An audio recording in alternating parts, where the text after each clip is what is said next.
Genius Kids.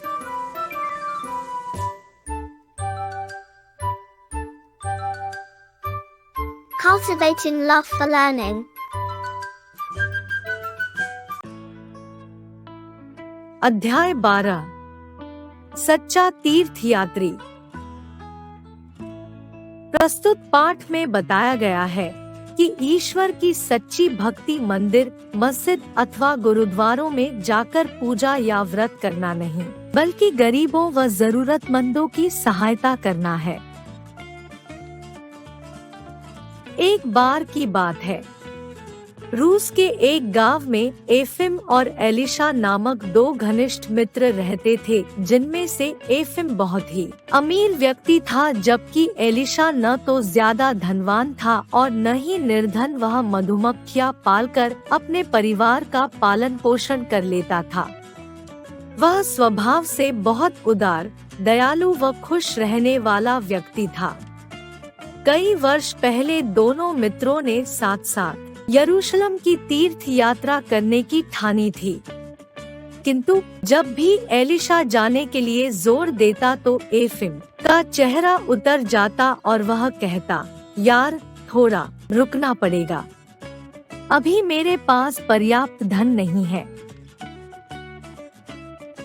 एक दिन Elisha हंसकर बोला, तुम्हारे पास तो मुझसे अधिक धन है, फिर भी तुम ना नुकर करते रहते हो।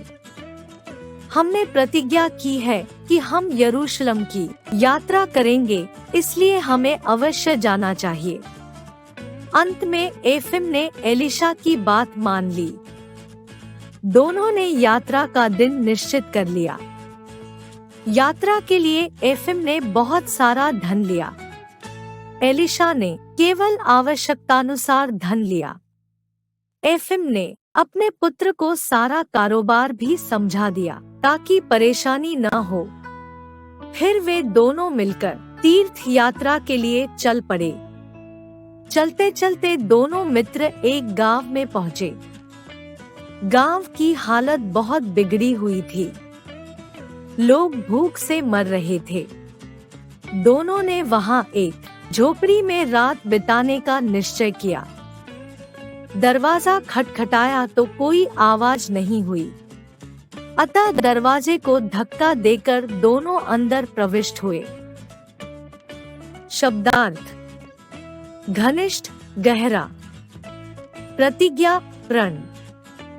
प्रविष्ट, अंदर आना। झोपड़ी के अंदर का वातावरण बहुत भयानक था। झोपड़ी में मरणावस्था में एक स्त्री, एक भूखा बालक और एक बूढ़ा व्यक्ति, ये 3 लोग थे। स्त्री ने दोनों से पूछा, तुम लोग कौन हो? यहाँ क्यों आए हो? हमारे पास कुछ नहीं है। बच्चा बोला, बाबा हमें रोटी दो ना, हम काफी समय से भूखे हैं। तभी बूढ़ा व्यक्ति उनके सामने नीचे गिर गया और बोला, हम लोग भूख और रोग से परेशान हैं। यह मेरा बेटा है जो भूख से मर रहा है। एलिशा यह देखकर बहुत दुखी हुआ और उसने आगे बढ़कर अपने थैले में से एक रोटी निकालकर बच्चे को दी। बच्चा भूखा था, अतः रोटी पर टूट पड़ा।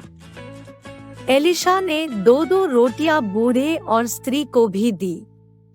फिर बाहर कुएं से पानी भरकर लाया और सबको पिलाया। एफिम झोपड़ी के बाहर आ गया था। एलिशा ने बाहर आकर उसे अंदर का सारा हाल बताया। एफिम बोला, तो क्या?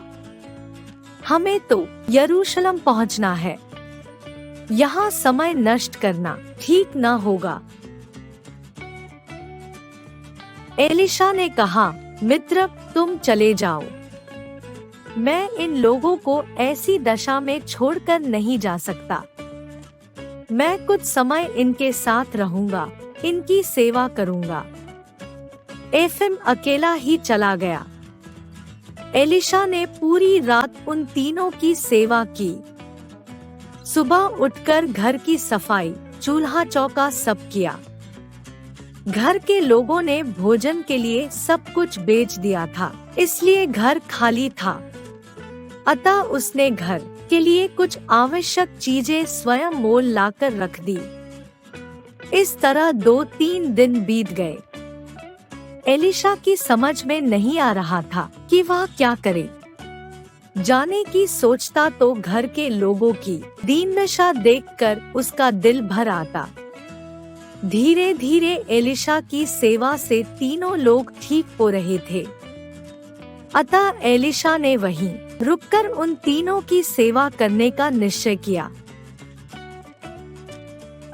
उनके दूध की व्यवस्था करने के लिए एक गाय और उनका खेत जोतने के लिए बैल का प्रबंध किया। अगली फसल तक उनके लिए अनाज खरीद कर रखा। एक दिन एलिशा ने स्त्री को अपने बेटे से कहते सुना, बेटा, यह मनुष्य नहीं देवदूत है। ऐसे लोग संसार में कम हैं। एलिशा ने ये शब्द सुनकर वहां से जाने का निश्चय किया। वैसे भी उसने उनके खाने का तथा अगली फसल आने तक का प्रबंध कर दिया था। अगले दिन जब घर में सब लोग सो रहे थे, एलिशा चुपचाप वहां से चल पड़ा। धन समाप्त हो चुका था, अतः यरूशलेम जाने का विचार छोड़कर वह घर की ओर चल पड़ा। एलिशा को देखकर सब घरवाले बहुत खुश हुए। उन्होंने पूछा, क्या यरूशलेम हो आए? आपके मित्र एफिम कहाँ है? एलिशा ने सिर्फ इतना कहकर टाल दिया। शब्दार्थ: नष्ट करना, व्यर्थ करना। देवदूत, ईश्वर का दूत। मैं वहां नहीं जा सका, शायद ईश्वर की यही इच्छा थी। मेरा सारा धन रास्ते में ही खर्च हो गया, इसलिए मैं बीच रास्ते से वापस आ गया। उधर एफिम झोपड़ी से निकलकर यथाशीघ्र यरूशलेम पहुंच रहा था। वहां पहुंचकर वह प्रार्थना के लिए गिरजाघर में गया। काफी भीड़ होने के कारण उसके मन में विचार आया कि कोई उसकी जेब न काट ले। इस वजह से उसका मन प्रार्थना में नहीं लग रहा था। गिरजाघर में अंदर 36 दीपक जल रहे थे। तीर्थ यात्रियों को वहां जाने की अनुमति नहीं थी, लेकिन दीपकों के बीच एक छवि को देखकर एफिम आश्चर्यचकित हो गया। वहां उसे एक वृद्ध पुरुष की झलक बिल्कुल एलिशा की छवि जैसी दिखाई दे रही थी। एफिम सोचने लगा कि एलिशा यहाँ कैसे? वह तो पीछे रह गया था।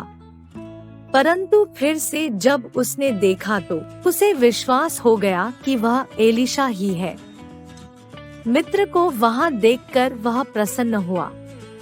सोचने लगा कि एलिशा भाग्यशाली है जो भीतर चला गया। मैं भी कल अंदर जाने का प्रयत्न करूंगा। एफिम लगातार उस ओर देख रहा था जहां एलिशा खड़ा था। प्रार्थना खत्म हुई और लोग इधर उधर हुए तो एफिम उसके पास जाने लगा, परंतु भीड़ में जेब कटने का डर उसे सता रहा था। अतः जेब को पकड़कर सावधानी से आगे बढ़ा, परंतु वहां उसे एलिशा नहीं दिखाई दिया। अगले दिन एफिम गिरजाघर गया। उसने फिर से दीपकों के बीच एलिशा को पादरी की भांति हाथ फैलाए देखा।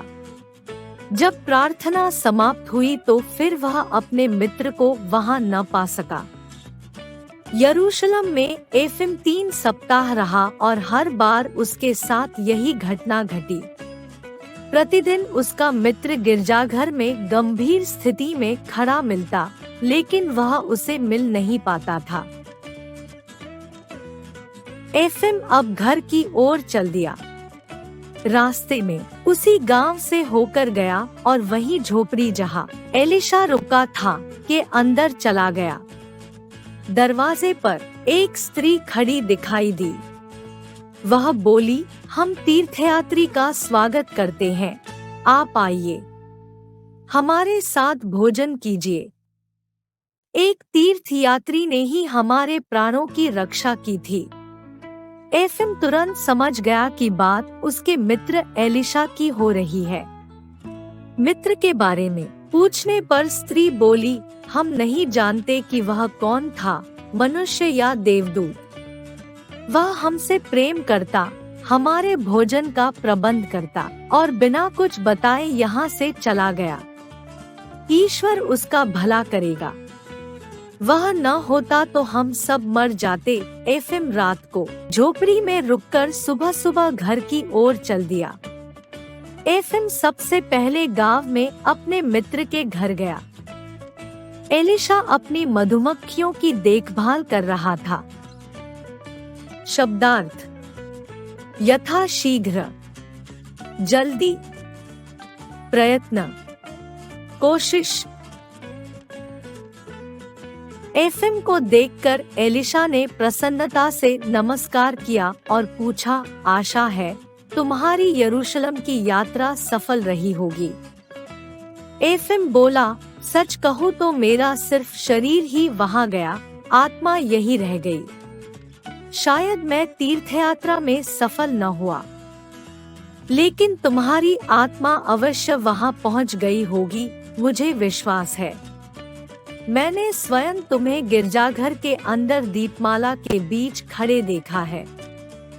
तुम ही ईश्वर के सच्चे और प्रिय तीर्थयात्री हो। मेरी समझ में आ गया कि मानव धर्म ही सच्ची सेवा अर्थात ईश्वर की सेवा और सच्ची तीर्थयात्रा है। शब्दार्थ: दीपमाला, दीपकों की माला।